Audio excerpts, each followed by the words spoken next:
All right, welcome. Hope you guys are doing well at home and staying healthy. I'm going to start teaching this week on chapter 14 on budgeting, and I'll show you some slides here you can follow along. Also, I had handouts already uploaded to Blackboard that you should have printed out so that you can follow along and take notes as well. So here we go. Let me share my screen and we'll start going through the slides.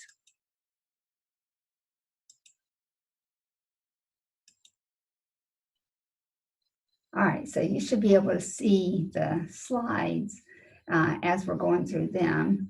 Let me see if I can get back over here.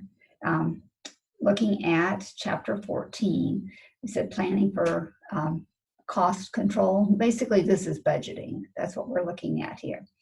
And we have a couple of different types of budgeting here.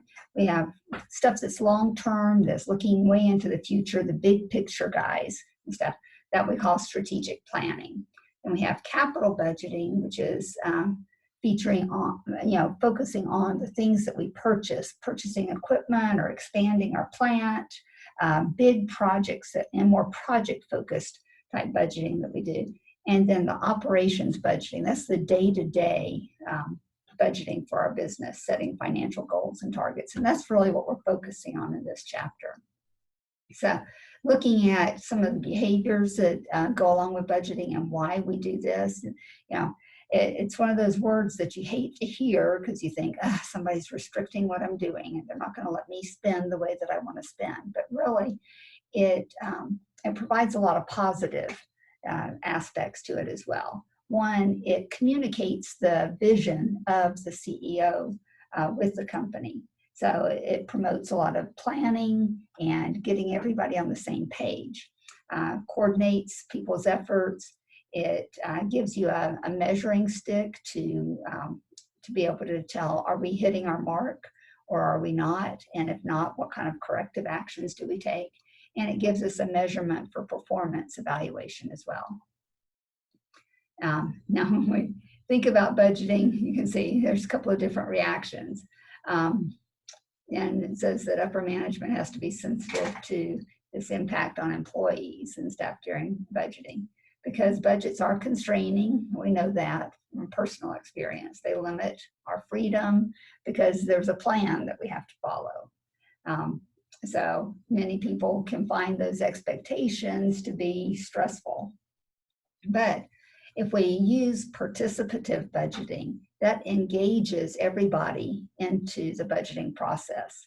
And so that develops more of a team approach, gives more realistic targets, and creates a healthier atmosphere. It fosters cooperation and a team spirit, and people are more engaged in following a budget if they had a voice in helping prepare it.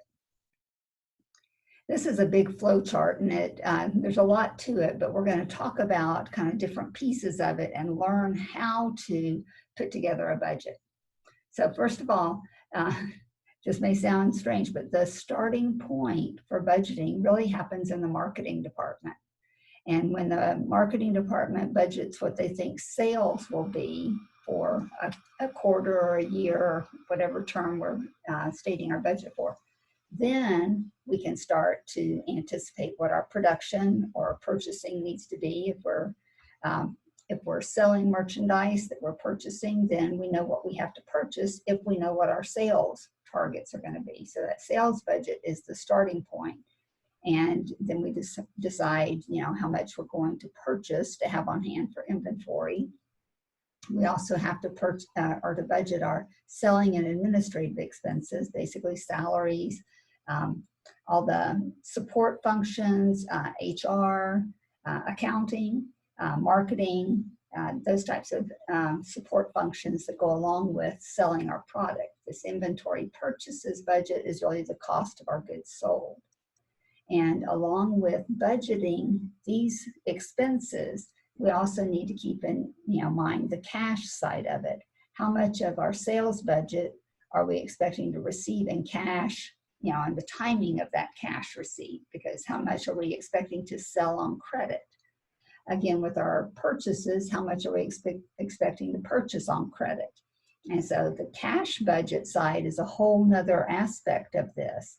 We need to make sure that we manage our cash well so we'll have a cash shortfall if we're, usually we have to purchase the merchandise before we can sell it. So we're looking to, how are we going to pay for that inventory that we're purchasing?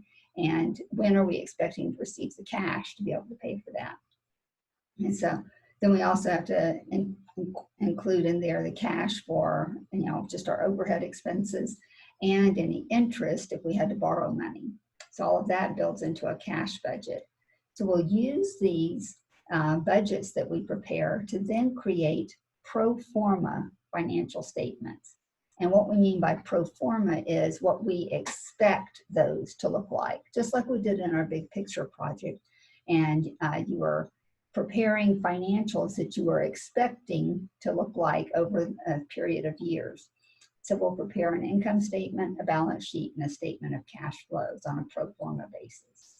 Okay, I'm going to stop right here and we'll work through a problem together. So I'll stop the share. I'll go back to this. I'll just stop the whole thing right now. So back over here, we'll end our meeting and end it